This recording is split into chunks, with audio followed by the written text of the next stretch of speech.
Hi, welcome. Enjoy the content. Subscribe and turn on notifications. That Tuesday, Michael got home earlier than usual.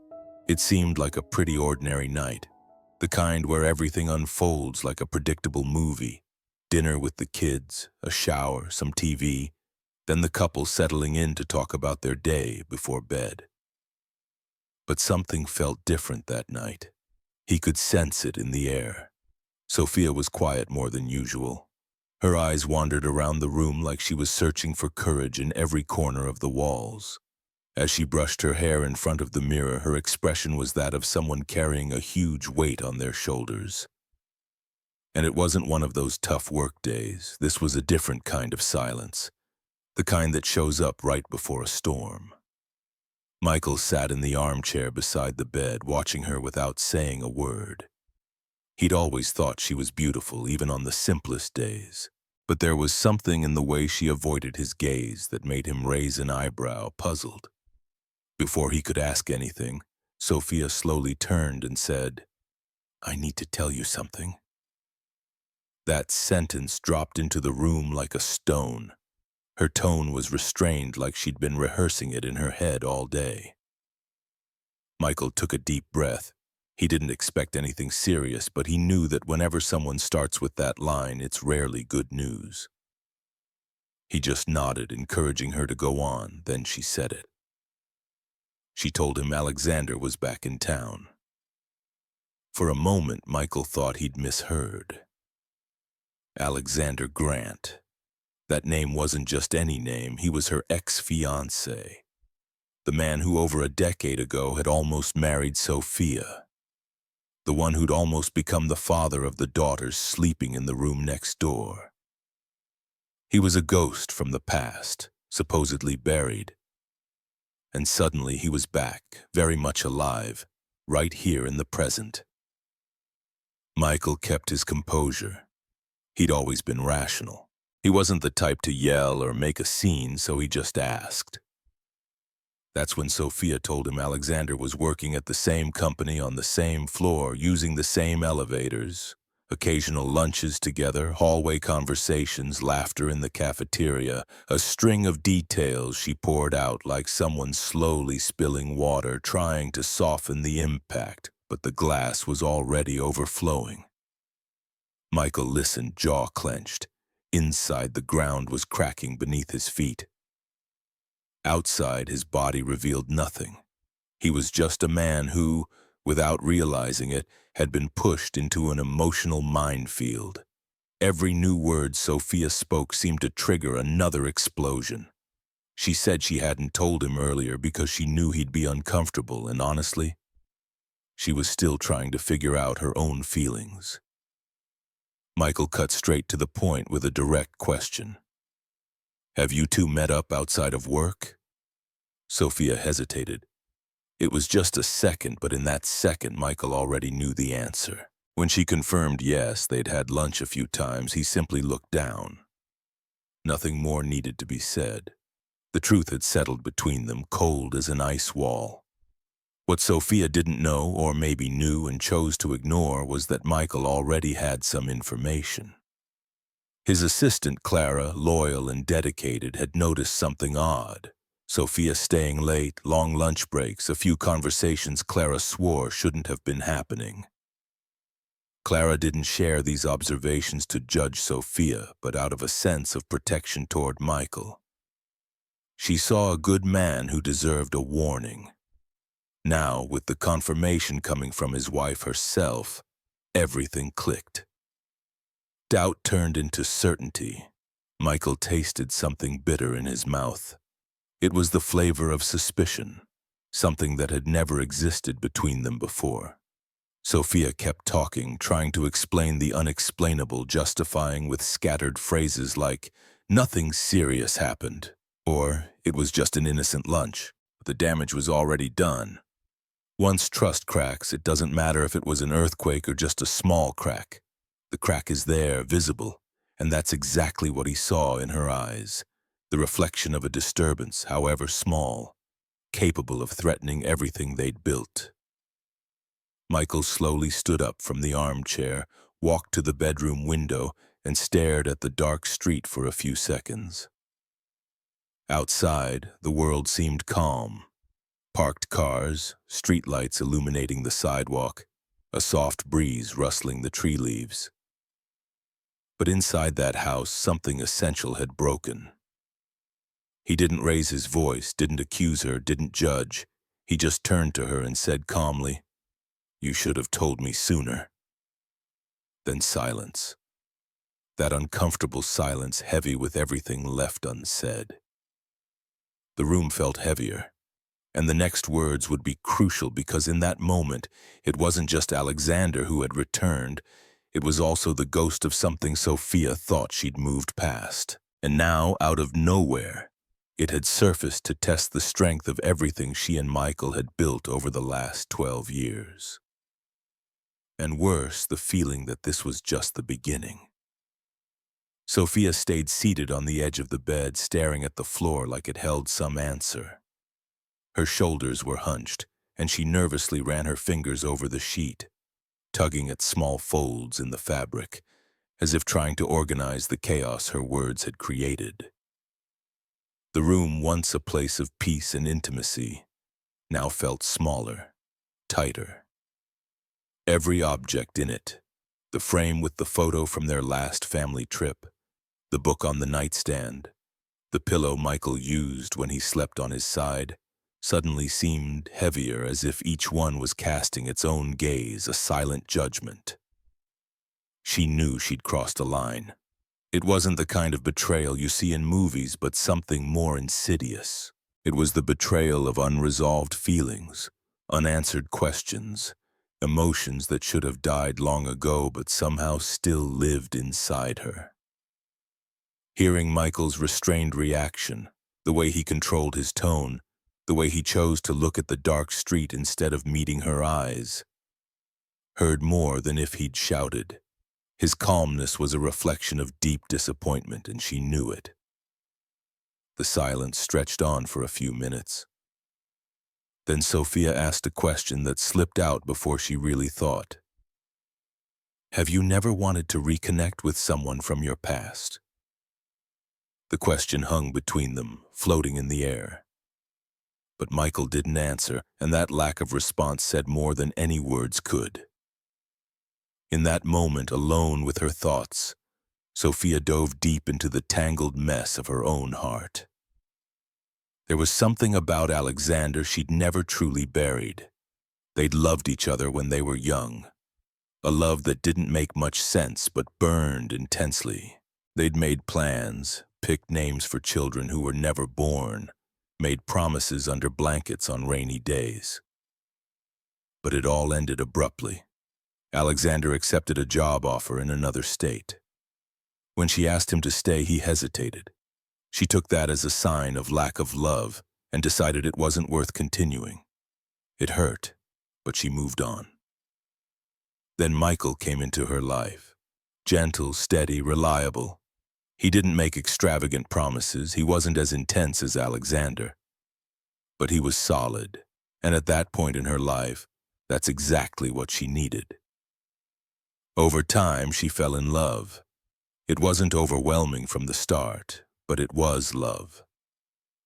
A love built slowly, day by day. Sophia had never regretted her choice. At least that's what she believed until Alexander reappeared with the same blue eyes and that crooked smile that used to make her laugh nervously when they were young. During the first lunches with Alexander, she kept telling herself it was just curiosity. A reunion between two adults who'd left their story unfinished. She wanted answers, to know what he felt when he left. If he truly loved her, if he'd thought of her, if he'd imagined what their lives would have been like if they'd stayed together. At first, the conversations were light, superficial. Then they grew deeper. Alexander asked questions that caught her off guard. He asked if she was happy, if she still wrote poetry like she used to, if she still liked walking barefoot around the house on Sunday mornings. That's when Sophia got lost, because Michael didn't ask those kinds of questions anymore. Life routines, kids, bills, accumulated exhaustion had taken the place of those delicate questions. She knew it wasn't Michael's fault. It was just life. But when Alexander started speaking with that nostalgic charm, she felt seen in a way she hadn't in a long time, and it deeply confused her. She didn't want to betray. She wasn't in love with Alexander. At least that's what she kept telling herself. But there was a void inside her, a part she'd never had the courage to explore. And now she was facing an emotional mirror Alexander was holding up to her.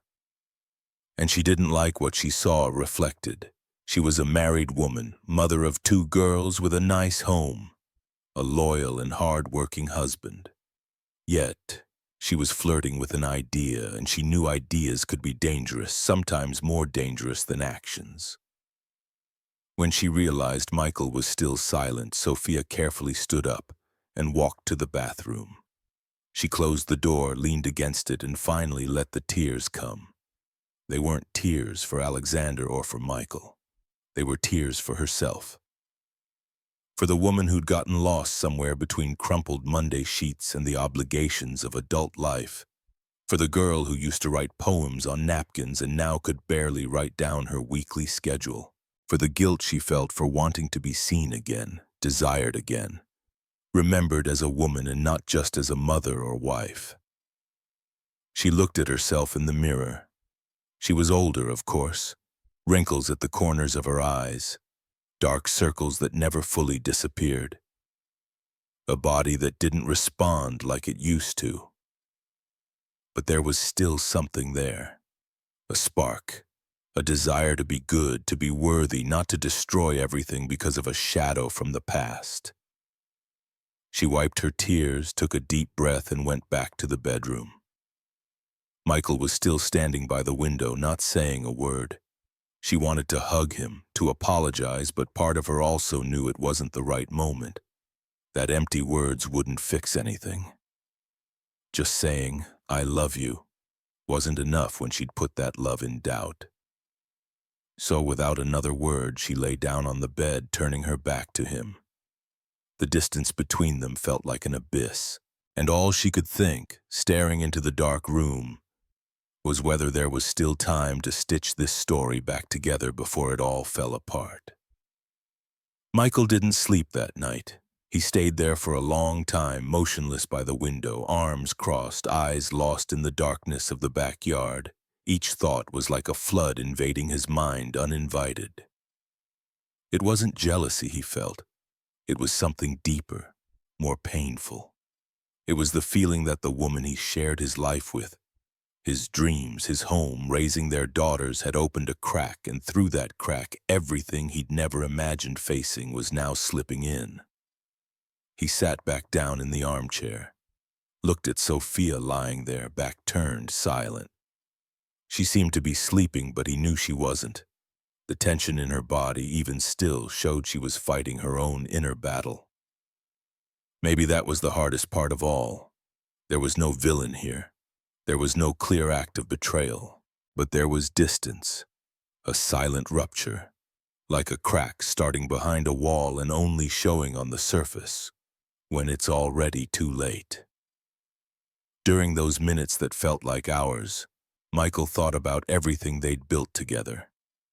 He remembered the day he knelt on the dock at the small marina, the sun setting behind him, asking Sophia to marry him. He remembered the shock they felt when they found out about the first pregnancy and the joy of hearing the baby's heartbeat for the first time. He recalled the sleepless nights holding a newborn, the Sunday mornings with improvised pancake breakfasts, the days when they barely had money but always had each other. And that seemed enough. And now he wasn't sure what they had. Not because Sophia had done something unforgivable, but because she'd allowed another man to occupy a space meant only for the two of them. And that changed everything. Trust, respect, even his identity as a husband. Michael was naturally calm. But he also had firm principles, and there was a clear line inside him, a boundary that once crossed, there'd be no going back. He'd always believed love was a daily choice. That loyalty wasn't just about not physically cheating, but about emotionally protecting each other. And in that exact moment, he felt unprotected. When dawn began to color the sky, painting the horizon with shades of orange, he quietly stood up and went down to the kitchen. He boiled water, made coffee, automatically sliced 2 pieces of bread and spread butter on them. Not because he was hungry, it was routine, a way to maintain some control over something while everything else felt out of place. Sophia appeared a little later, still in her pajamas, eyes red and tired. She walked in slowly like she was stepping on uncertain ground. Michael placed a mug in front of her without saying a word. She quietly thanked him, but he didn't respond. Then, taking a deep breath, Michael spoke. He didn't shout, didn't point fingers, didn't make a scene, but he spoke with the firmness of someone who knew exactly what he wanted and what he wouldn't accept. He said he wouldn't fight for space against anyone's past. He wasn't the type to beg for attention or loyalty. If she wanted to keep in touch with Alexander, if she still felt something for him, then she should have the courage to go all the way, but without dragging him and the girls into that hole. Sophia tried to speak, but he gently raised his hand, asking her to wait, and he went on. He said he didn't want more assumptions, he needed actions. Then he laid his cards on the table. If she wanted to stay in this marriage, there were conditions. Not because he wanted to control her, but because it was the minimum needed to try to rebuild what she'd put at risk. He said she'd have to cut off all contact with Alexander. No messages, emails, lunches, glances, or excuses, nothing. She'd need to keep her phone's GPS on, not out of irrational paranoia, but for transparency. She'd have to start individual therapy to understand why she felt so vulnerable around someone who belonged to a closed chapter. And in addition, couples therapy so they could both find their way back to each other. Above all, she'd have to distance herself from Lila, the friend who, he said frankly, had been pouring gasoline on the fire while pretending to be a supportive confidant. Sophia listened in silence, eyes full of tears, fingers gripping the warm mug like it was the only thing keeping her anchored in the present. When he finished, there was no scene, no yelling, no dramatic tears, just a heavy silence, the kind that only happens when someone realizes they're facing a last chance. Michael stood up from the table. He grabbed the girls' backpacks, prepared their snacks, gathered their coats, and laid everything on the couch to take them to school. He didn't do this out of anger. He did it because that's always been who he was. A man of action, a present father, a husband who, even when hurt, still felt responsible. Before leaving, he stopped at the door and simply said, "Think hard about what you want, Sophia, because you can't keep one foot in the past and one in the present. Eventually, you'll fall into the crack between them." And then he left. There was no anger in his voice. There was pain, but it was a pain handled with dignity, even in its depth. And that made it even harder for Sophia because she knew he wasn't bluffing. He was giving her a choice, and the time to decide wasn't infinite. Sophia stayed alone in that kitchen for a long time. After Michael left with the girls, the mug in front of her was already cold, the coffee forgotten, and the silence around her seemed louder than any scream. She was emotionally drained, like she'd run miles without moving. But in that emptiness now filling the house, she started seeing more clearly the path that had brought her to this point. And inevitably, the name echoing in her mind was Lila. Lila wasn't just any friend. She was the kind of person who walks into a room and makes everything revolve around her. Always elegant, witty, full of bold stories and strong opinions. A woman who prided herself on living without ties. No kids, no husband, no rules. To Lila, freedom was the only religion. And that was exactly what had fascinated Sophia for so long. Somehow she saw in Lila everything she wasn't, and maybe everything she'd felt curious or desperate to experience, even if just for a moment. They'd met at work during a meeting about internal campaigns. Lila was new in the creative department, and on her first day, she already had everyone laughing with her sharp humor. But it was at the third meeting, a happy hour after work, that the real connection happened. Lila was fun but also magnetic. She knew how to listen but also how to steer conversations into intriguing places that awakened Sophia's mind. On that particular night, which now came back to her like an uncomfortable movie, Lila made a provocative comment that at the time seemed like a joke. "Have you never wondered what it would be like to be with another man after so many years with the same one?" Sophia laughed nervously and said no, but Lila didn't let it go. She talked about open relationships, modern couples who love each other but still explore other connections. She said jealousy was just a social construct and that monogamy sometimes was a prison. Sophia tried to argue with points about respect, loyalty, family. But Lila, with a subtle smile, simply said, "Emotional loyalty is more fragile than you think. It only takes a spark for everything to collapse." Back then, Sophia went home with a strange mix of discomfort and fascination. Of course, she didn't share any of this with Michael. But in the following days, she realized those words had stuck to her like a seed, small, silent, but alive. And the problem with seeds is that once planted, if they're watered, even unintentionally, they eventually sprout. And Sophia had watered that seed. Because when Alexander reappeared, it was as if Lila's theory had taken human form. She didn't chase after him, didn't flirt openly, but she allowed herself to feel something. Curiosity. Nostalgia, that dangerous feeling of being seen again as a woman, not just as a wife or mother. And before she knew it, she was involved in a quiet, emotional game that, while not physical, was slowly eroding everything she and Michael had built over the years. Sitting there alone, Sophia finally accepted what she'd refused to see before. Lila wasn't a real friend.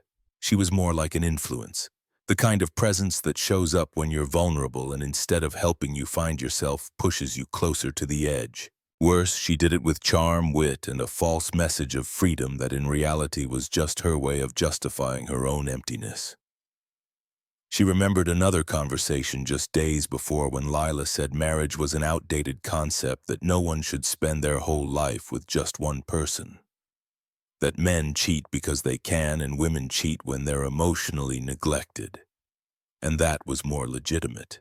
You don't deserve to live just as a mother and wife. "Sophia, you're so much more than that," she said, handing her another glass of wine and winking. Sophia, feeling uncomfortable, smiled, trying to hide her unease, but now remembering the scene, she felt ashamed for letting those ideas take root, as if they were a valid option for someone just tired of routine, not in serious crisis. Now, though, the crisis was real, and Sophia knew she couldn't blame Lila for everything. It was her who let the friendship grow, who listened, who accepted that distorted version of freedom. That's why the guilt hurt so much. It wasn't just about what she'd done, but about what she'd allowed. All the small daily betrayals to her own values. Heart racing, Sophia picked up her phone. She opened WhatsApp and started typing slowly, "Lila, we need to talk." But after staring at the screen for a few seconds, she deleted the message.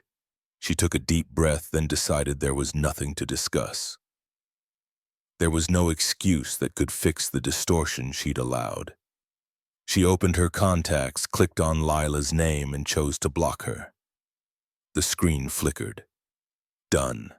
That silent decision, no fireworks, no dramatic announcements, was one of the most important steps Sophia took that day. It was the first cut, the first step of a woman who for the first time in a long time wasn't listening to outside advice, but trying to hear what her own heart was saying. And in that moment, she began to realize that if there was still hope for what she had with Michael, it would have to start with her, with the woman who was still there, buried beneath all the confusion, the woman who, even hurt and scared, still wanted to fight. That night, the silence in the bedroom wasn't the same as before. It wasn't the tense slumps from the previous night loaded with anxiety, fear, and disappointment. It was a heavier silence, but different. Like between one breath and the next, there was now a quiet plea to rebuild. Sophia spent the entire day trying to organize her thoughts, mentally replaying every step, every conversation with Alexander, every twisted piece of advice from Lila, and especially every choice she'd made in the past few days. Memories came in waves, each one bringing a stab of shame and regret, but they also brought a flash of clarity. For the first time in a long time, she was starting to see herself through her own eyes, not through someone else's. She waited hours for Michael to come back. The living room clock seemed louder than ever, as if marking the time of a crucial decision. When she finally heard the key in the lock, her heart raced. He walked in carrying the girls' backpacks, looking tired, his face closed off. He passed by her in the hallway with a small nod and went to the bedroom. He wasn't cold, he was cautious. He knew any hasty word at that moment could be a wrong step. Sophia took a deep breath and followed him. Not because she had a speech ready or knew exactly what to say, but because she couldn't let silence speak for her anymore. She entered the bedroom quietly. Michael was sitting on the edge of the bed, taking off his shoes. She approached, knelt on the floor, and with tears in her eyes said, "I'm just here. Not because you told me to be, but because I want to be." He didn't respond. He just looked at her. But it was the kind of look that doesn't judge or accuse, a look that listens, so she went on without drama, without exaggerated pleas. She said she'd blocked Alexander everywhere, that she didn't want more conversations, explanations, or romantic goodbyes. She said he was the past and she'd made the mistake of looking at him like he was a window. But in reality, he was a mirror and she saw in him a version of herself she didn't want to be anymore. She talked about her decision to completely cut Lila out of her life, admitting that for a long time she'd sought comfort in advice that only pulled her away from the woman she'd become beside Michael. But the strongest moment of that conversation didn't come from her apologies. It came from the silence she held before admitting, her voice trembling, that she didn't have a clear explanation for what she'd felt. Not because she didn't care, but because she truly didn't understand. And that was the worst kind of mistake. One born in the dark corners of the mind, in the exhaustion of routine, in a lapse of vigilance. A mistake she couldn't blame on anyone but her own weakness. She let herself be vulnerable for the first time without pride, without defensiveness, but with the humility of someone who knows she messed up badly, deeply, and might never fully fix it. But even so, she wanted to try. She wanted to fight, not because she feared losing her family, but because she'd painfully rediscovered the value of what she'd almost thrown away. Michael stayed silent for a while, his eyes on her, but also distant, as if he were listening to himself. Inside, he felt devastated, because hearing Sophia confess not just the mistake, but the confusion behind it confirmed his worst fear. She'd almost walked away from him for good, but at the same time it was as if she was returning in that moment. Hurt, yes, regretful, yes, but returning. He slowly leaned forward and helped her up from the floor, asked her to sit beside him. The silence between them for the first time felt comforting. Not because the problems had disappeared, but because now there was space for a real conversation. He didn't make promises, didn't say it was all okay, because it wasn't. The pain was still fresh and his trust still felt fragile like glass about to crack. But he looked at her and said something she didn't expect to hear so soon. "I haven't given up yet. But now you're going to have to show me you won't give up either." A wave of relief washed over her. Not because it meant immediate forgiveness, but because it meant there was still a chance. The bridge hadn't collapsed. They were both still standing, even if on opposite sides, looking at each other and willing to rebuild. That night, they slept in the same bed, not as a passionate couple, not pretending nothing had happened, but as two people who'd survived an emotional disaster. They held each other gently, trying to warm up among the wreckage. She cried softly before falling asleep, and he, without saying a word, just held her hand under the blanket. It was a small gesture, but for someone standing at the edge of an abyss, it felt like a new beginning. A quiet, painful restart, and above all, possible. In the quiet unraveling of Sophia and Michael's marriage, we uncover a profound life lesson. True love isn't just a spark from the past, but a daily choice to nurture the present. When shadows of old flames creep back, they test the foundations we've built. Homes filled with laughter, shared dreams, and unbreakable bonds. Sophia's emotional wanderings remind us how easily routine can erode intimacy, turning curiosity into cracks that threaten to shatter everything.